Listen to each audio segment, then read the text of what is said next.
Olá pessoal, então dando continuidade à nossa série de Ibiza Responde, hoje nós temos mais perguntinhas das nossas redes sociais. Então vamos lá começar com as dúvidas de vocês. Então a nossa primeira dúvida é do Marcos Dias.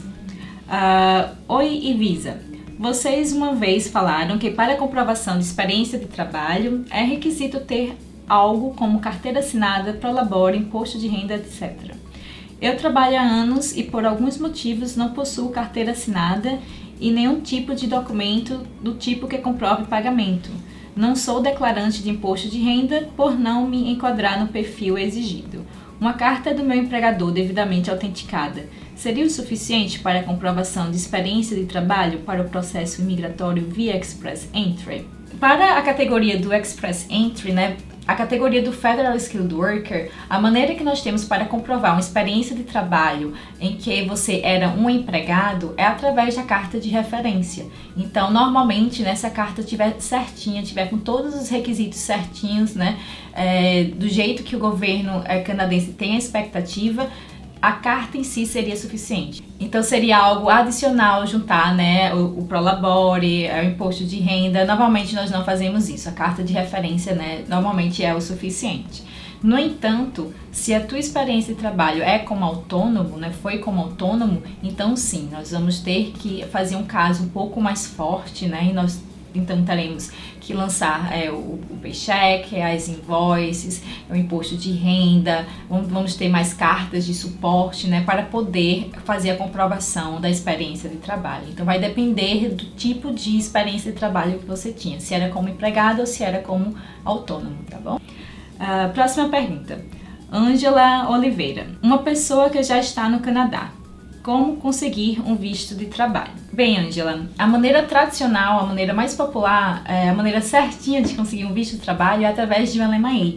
O LMIA é o Labor Market Impact Assessment. Então, essa aplicação é uma aplicação da empresa, a empresa que é responsável de dar entrada junto ao ESDC. Então, é um outro departamento que analisa esse pedido. Então, essa aplicação nada mais é que a comprovação que o empregador não está conseguindo encontrar canadenses para a vaga. Então, primeiro, para proteger o mercado de trabalho canadense, tem que passar por essa peneira, Então, o empregador tem que demonstrar que ele não está conseguindo achar canadenses para a posição e que por esse motivo, aquela empresa vai poder contratar um estrangeiro. Então, essa aplicação é de responsabilidade do empregador. Então, essa seria o primeiro passo e o segundo passo seria um visto de trabalho.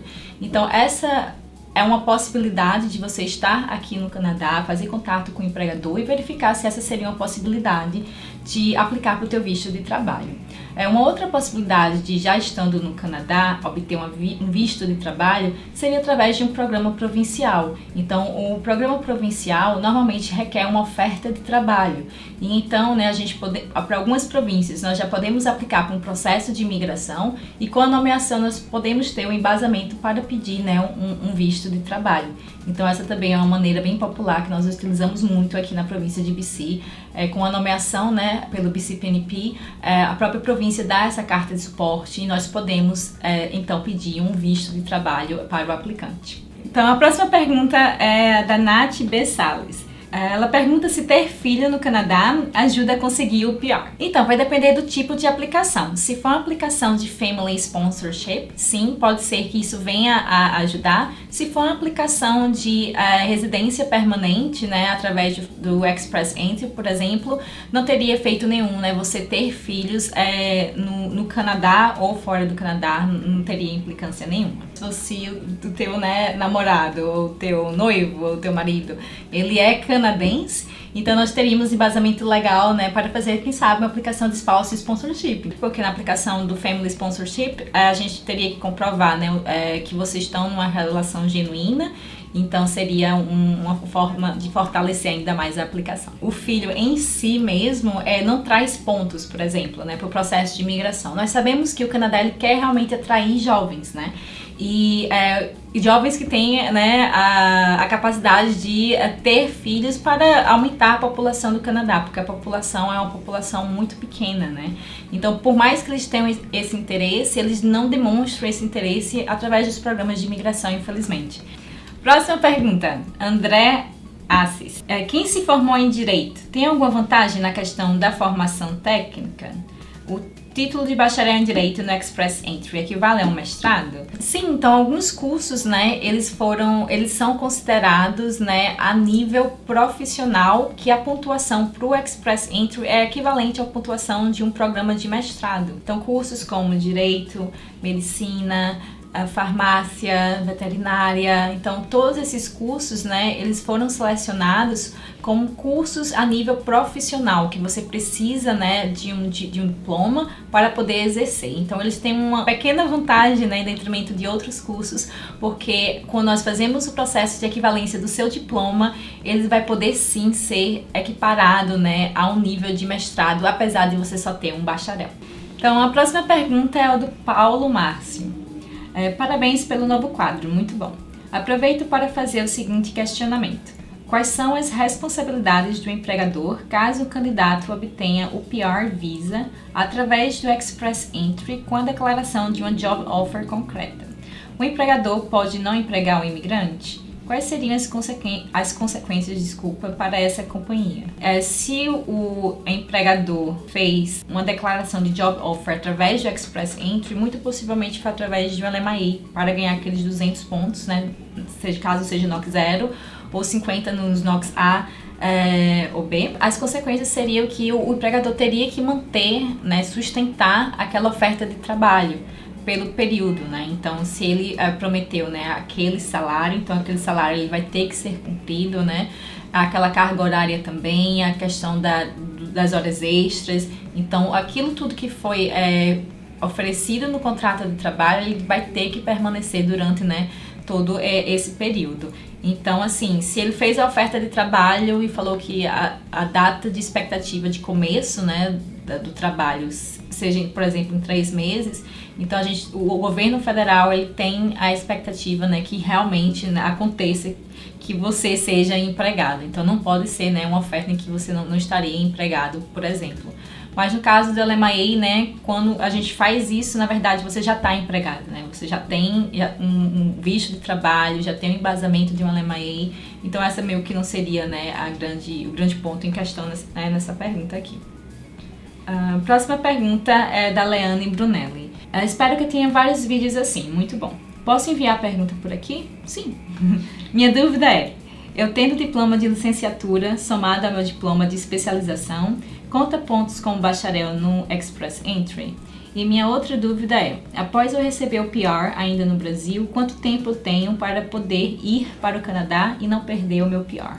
Todos os diplomas que não são canadenses, eles vão ter que passar pelo processo, né, de equivalência do diploma. Então, uma das instituições credenciadas vai analisar, né, o diploma de licenciatura, o diploma de especialização e vai fazer essa equivalência. Muito possivelmente, né, a gente vai ter uma equivalência, então, de 2 ou mais diplomas, né? O diploma de licenciatura, se for de duração de mais de 3 anos, e a de pós-graduação, se for de duração de pelo menos 1 ano, a gente conseguiria, né, essa equivalência de 2 ou mais diplomas.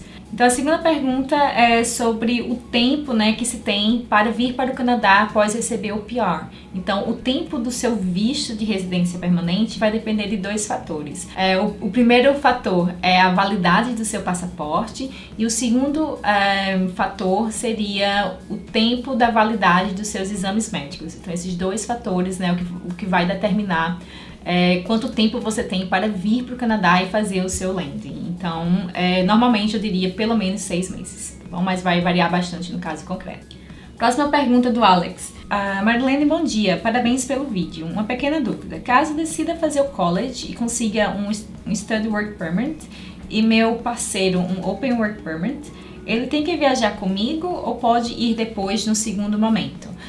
Não tem problema, né, o cônjuge ir depois, mas se você é o principal aplicante, né, a indicação seria que o principal aplicante, ou seja, aquela pessoa que possui o visto de estudos ou a pessoa que é o principal aplicante numa aplicação de residência permanente, seja o primeiro a ingressar no país. O ideal mesmo seria, né, que a família chegasse toda junta. No momento da entrevista, o oficial de imigração faria a emissão dos 2 permits. Mas se isso não for possível, que pelo menos aquele que seja, né, o principal aplicante seja o primeiro a entrar no país. Então vamos para a nossa última pergunta, que é da Eline Santos. Marilene, bom dia. No caso do Global Talent, é necessário faculdade? Meu marido fala inglês e tem francês intermediário, porém não tem faculdade. O Global Talent, ele faz parte, é uma aplicação de LMIA, na verdade, né? Você está pedindo visto de trabalho, mas algumas profissões, alguns NOCs, eles foram selecionados, né? Porque são ocupações de demanda aqui no Canadá. Então essas categorias foram aglomeradas, né, no Global Talent Stream. E aí, para essas profissões, o tempo de processamento, por exemplo, é bem mais rápido, tem umas certas facilidades. Então, normalmente, né, essas categorias, elas requerem mais experiência de trabalho, elas são mais baseadas em experiência de trabalho. Aqui, por exemplo, né, a gente tem alguns NOCs, por exemplo, de web designer. Então, uma pessoa que é web designer, às vezes, né, algumas pessoas muito jovens já começam por si só a se interessar por computação e às vezes acabam aprendendo por eles mesmos, são autodidatas, né? Então, assim, às vezes eles não passam realmente por uma formação acadêmica, né? Algo que seja formal, eles estudam por eles mesmos. Então, assim, se você tem uma vasta experiência de trabalho, se você tem um portfólio muito forte, não seria extremamente necessário, né, ter uma formação acadêmica. Agora vai depender de como nós vamos fazer essa aplicação de LMIA, né, através do Global Stream. Então, se o seu cônjuge não possui nível acadêmico, quando nós fôssemos fazer o job posting, né, nós iríamos pedir para uma pessoa que não tivesse um nível de escolaridade formal, por exemplo. Porque se nós fizermos isso no momento do job ad, né, no momento do recrutamento, quando você chegar e for para a borda, né, a pedir, ou quando a gente enviar a aplicação do Work Permit para pedi-lo, talvez seja um problema, porque se na aplicação do LMIA, se na aplicação do Global Stream, eles pediram, né, esse requerimento formal do college, e se você não possui, pode ser um problema. Então é por isso que é importante, né, tanto a aplicação do LMIA quanto a aplicação do Work Permit, elas serem trabalhadas juntas. Então talvez o empregador, né, entre em contato com a mesma empresa para fazer o processo do LMIA e o processo do visto de trabalho, para ter certeza, né, que nós estamos alinhados com relação ao perfil do candidato, né. Então nós temos que ver o perfil. O perfil não tem nível de escolaridade, vamos ver quanto tempo de experiência de trabalho ele tem. Então a gente vai focar apenas nesse quesito, né? Não focaríamos tanto na parte de não ter, né, a escolaridade formal. Então, pessoal, nós estamos finalizando a nossa série do eVisa Responde. Eu só gostaria de lembrar que há várias variáveis, né? No caso concreto, então hoje o que eu tinha aqui eram apenas essas perguntas, não tinha embasamento, né, nenhum por trás. Então é importante salientar que essa que é a importância da consultoria, porque nós vamos, né, saber do caso concreto de vocês e aí filtrar e responder melhor as perguntas. Então hoje eu fiz o meu melhor para tentar, né, esclarecer as dúvidas de vocês. Eu espero que eu tenha conseguido. Se ainda ficou algum detalhe ou alguma pergunta, né, das pessoas que eu respondi aqui hoje, que talvez não tenha sido endereçada da melhor maneira, sintam-se à vontade de entrar em contato conosco, que aí, obtendo um pouquinho mais de background, né, das informações, talvez a gente possa endereçar e concluir a sua dúvida. Espero que vocês tenham gostado, nos sigam nas redes sociais e até a próxima. Tchau, tchau!